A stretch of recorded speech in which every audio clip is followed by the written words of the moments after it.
नमस्कार मित्रांनो, शब्दस्पर्श या चॅनलवर तुमचं पुन्हा एकदा स्वागत. आजच्या कथेचं नाव आहे चकवा. लेखन संपदा देशपांडे. कथा सुरू करण्याआधी जे कोणी या चॅनलवर पहिल्यांदा आले आहे त्यांनी पटकन चॅनलला सबस्क्राईब करून घ्या. चला तर मग वेळ न घालवता कथेला सुरुवात करूया. रोहित गाडी चालवून दमला होता. त्यानं डावीकडे पाहिलं तर तोच मोहितेवाडी गावाच्या नावाचा दगड त्याला 10व्यांदा दिसला. गेले 4 तास तो एकाच वर्तुळात फिरत होता. काय करावं कळत नव्हतं. लहानपणी मनोरंजनासाठी म्हणून ऐकलेल्या गोष्टी त्याला आता आठवत होत्या. याला चकवा म्हणतात हे त्यानं ऐकलं होतं. आता तर गाडीचं पेट्रोल सुद्धा संपलं. तो स्वतःशीच बोलत होता. चकव्यात अडकलेली माणसं परत येत नाहीत असं त्याचं आजोबा सांगायचं. काय होत असेल त्या माणसांचं असा गमतीने विचार त्याच्या मनात येत होता. आता तो स्वतः या परिस्थितीत अडकला होता. रोहितच्या मित्राने राकेशनी त्याला या भागात स्वस्त प्लॉट्स मिळतात असं सांगितलं आणि पाठवलं. हॉटेल व्यवसायाला चांगला वाव आहे असं सांगितलं आणि त्याच्यावर आंधळा विश्वास ठेवून आपण इकडे बघायला निघालो. राकेशही बरोबर येणार होता, पण ऐनवेळी त्याला काही काम निघालं म्हणून तो आला नाही की मुद्दाम आला नाही या विचाराने रोहितला धक्का बसला. राकेश त्याचा मित्रच नाही तर बिझनेस पार्टनर सुद्धा होता. जर रोहितला काही झालं तर सगळ्या बिझनेसचा राकेश मालक होणार होता. आपल्याला हे कसं काय लक्षात आलं नाही? राकेशने हे जाणीवपूर्वक तर केले नसेल ना? अशा अनेक विचारांनी त्याच्या मनात काहूर माजवलं. वेळ निघून गेली होती. आता नशिबाला दोष देऊन काही फायदा नाही. काही झाले तरीही तो सुटकेचा प्रयत्न करत राहणार होता. शेवटपर्यंत आशा सोडणार नव्हता. इतक्यात त्याला दूरवर एक दिवा लुकलुकताना दिसला. तो दिव्याच्या दिशेने गाडी चालवू लागला. डोळ्याची पापणीही न लावता तो येत जात होता. न जाणो डोळ्याची पापणी लावती आणि दिवा दिसेनासा झाला तर. आता तो कच्च्या रस्त्यावर आला. एक मोठा वाडा त्याला दिसला. त्याने आपले आराध्य दैवत दत्तगुरूंचे आभार मानले. वाडा दुमजली दिसत होता. समोर मोठं अंगण होतं. त्याने रस्त्यावरच गाडी उभी केली आणि तो आवारातून चालत वाड्याच्या दरवाजाकडे निघाला. मनात 2 परस्पर विरोधी भावना येत होत्या. एका बाजूला आसरा मिळाल्याचा आनंद होता तर दुसरीकडं एक अनामिक भीती मनात दाटून येत होती की ही जागा अतिशय धोक्याची आहे. पुढे जाऊच नाही. तरी तो पुढे गेलाच. रात्रीचे 12 वाजले असावे. आज काळोख बघून अमावस्या असावी असा त्याने अंदाज बांधला. आता रोहित वाड्याच्या दरवाजात उभा होता. त्याने परत एकदा दत्तगुरूंचे स्मरण केलं आणि दार वाजवलं. दार उघडेपर्यंत तो अस्वस्थपणे गळ्यातल्या लॉकेटशी चाळा करत होता. येताना त्याच्याकडे रस्त्यात एका वृद्ध माणसाने लिफ्ट मागितली होती. ते दत्त मंदिराचे पुजारी आहेत हे ऐकल्यावर रोहितनं त्यांना त्या देवळापर्यंत सोडलं व स्वतः दर्शन घेतलं. निघताना वृद्ध पुजारी बाबांनी त्यांची मदत केली म्हणून रोहितच्या गळ्यात ते लॉकेट टाकलं. ते त्याचे संकटातून रक्षण करेल असंही म्हणाले. अचानक त्याच्या हाताला चटका बसला. लॉकेट तापलं होतं. तो दचकला. इतका वेळ ते गळ्यात असूनही आपल्याला चटका बसला नाही आणि आत्ताच का बसला? नक्की इकडे धोका आहे. जावे का परत असा विचार करून तो मागे फिरणार इतक्यात कोणीतरी दार उघडलं. दार उघडणारा माणूस उंच धिप्पाड होता. त्याने जवळजवळ संपूर्ण दरवाजा अडवला होता. त्याचे डोळे लालसर होते. रोहितला त्याला पाहून एखाद्या जंगली श्वापदाची आठवण झाली. त्याच्या अंगावर सरसरून काटा आला. धीर करून तो त्याला म्हणाला, मी रस्ता चुकलोय. आजची रात्र मी तुमच्याकडे थांबू का? सकाळ होताच निघून जाईन. कृपया मला आजची रात्र आसरा द्या. तो माणूस काहीच बोलला नाही. चेहऱ्यावरून तो अगदी जुन्या काळातला जमीनदारासारखा वाटत होता. रोहितनं हळूच घरात डोकावून पाहिलं आणि त्याला धक्काच बसला. कारण घराच्या हॉलमध्ये जवळजवळ 20-25 माणसं उभी होती आणि तीही एकदम शांत. त्याला एकदम दुकानात असणाऱ्या निर्जीव पुतळ्यांची आठवण आली. ते तसेच असतात. या माणसांचं बसणं आणि ती शांतता विचित्र वाटत होती. वाड्याच्या आत त्याने जे पाहिलं ते काय होतं? रोहितला त्या दृश्यातला अनैसर्गिकपणा जाणवू लागला. तो माणूस सारखा त्याच्या मागे बघत होता.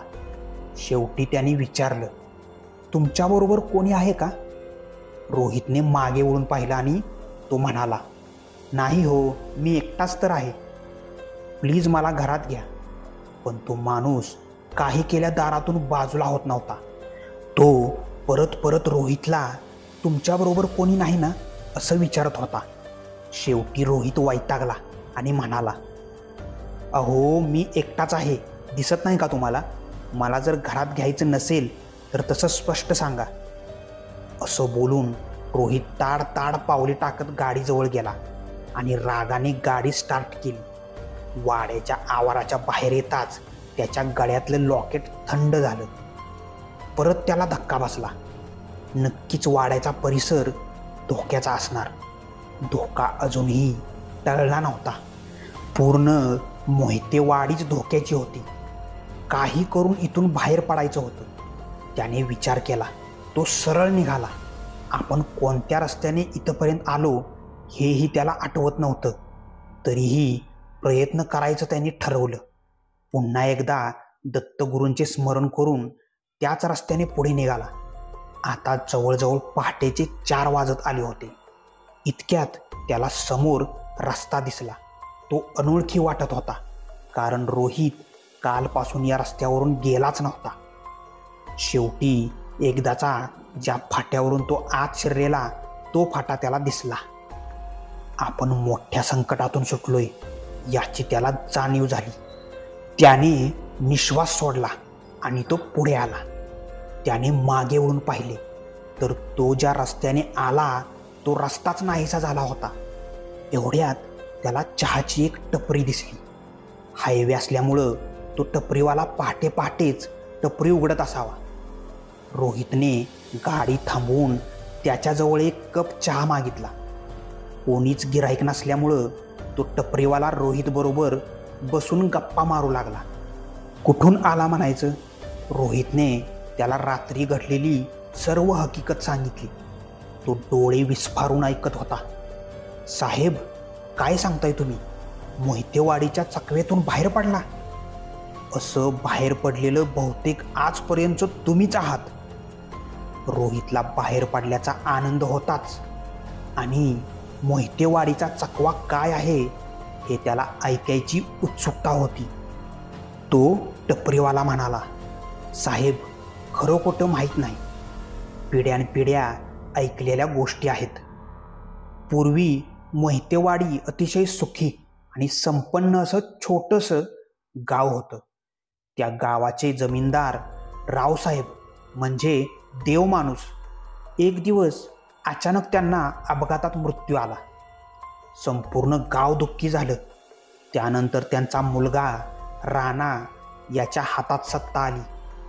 त्यांचे वडील अतिशय सालस आणि गोड माणूस, दत्तगुरूंचे भक्त. पण हा राणा अगदी सैतान. गावातल्या लोकांच्या जमिनी जबरदस्तीनं स्वतःच्या नावावर करून घ्यायचा.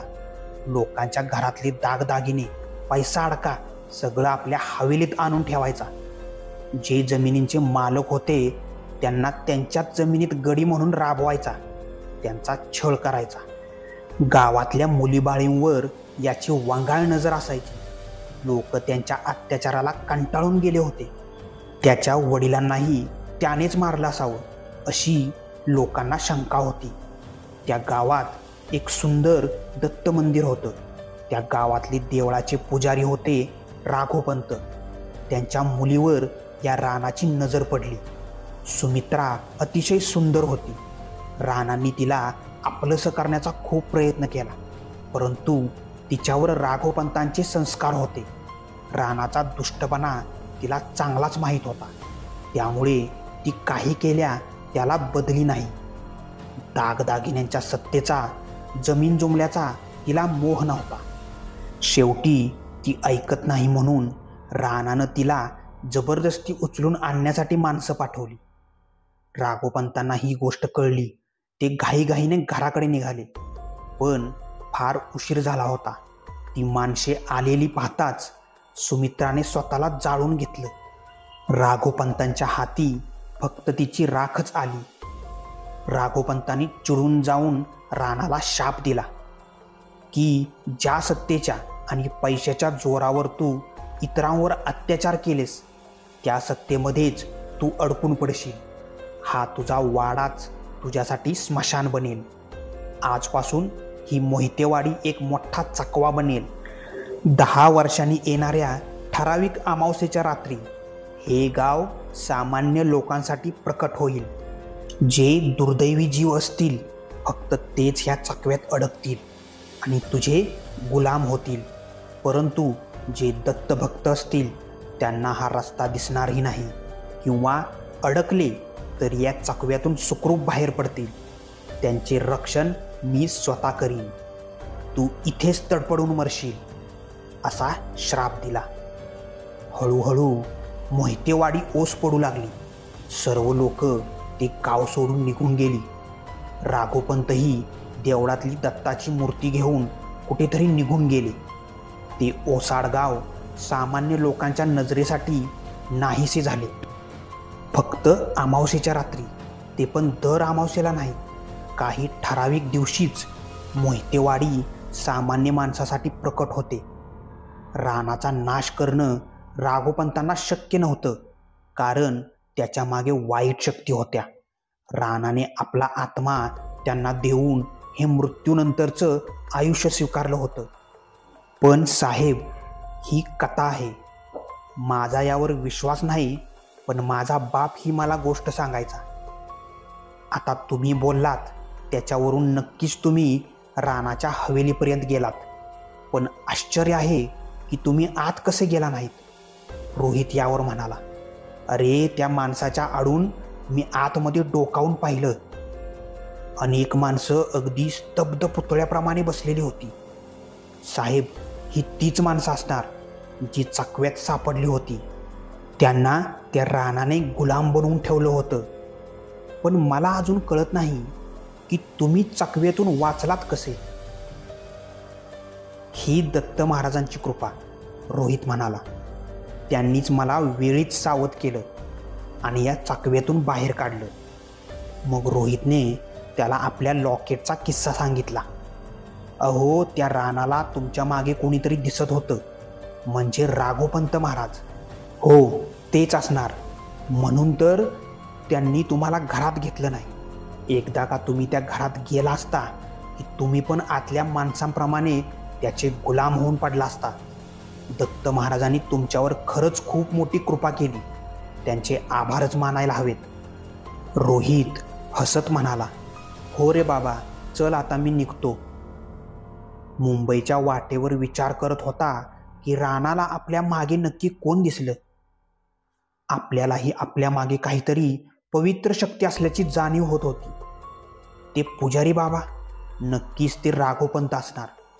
जसा त्यांच्या शापातून राणा मुक्त झाला नाही, तसेच तेही स्वतःच्या शापातून मुक्त झाले नाही. चकव्यात अडकलेल्या दत्तभक्तांच्या रक्षणासाठी ते अजूनही आहेत. रोहितने त्यांचे मनापासून आभार मानले.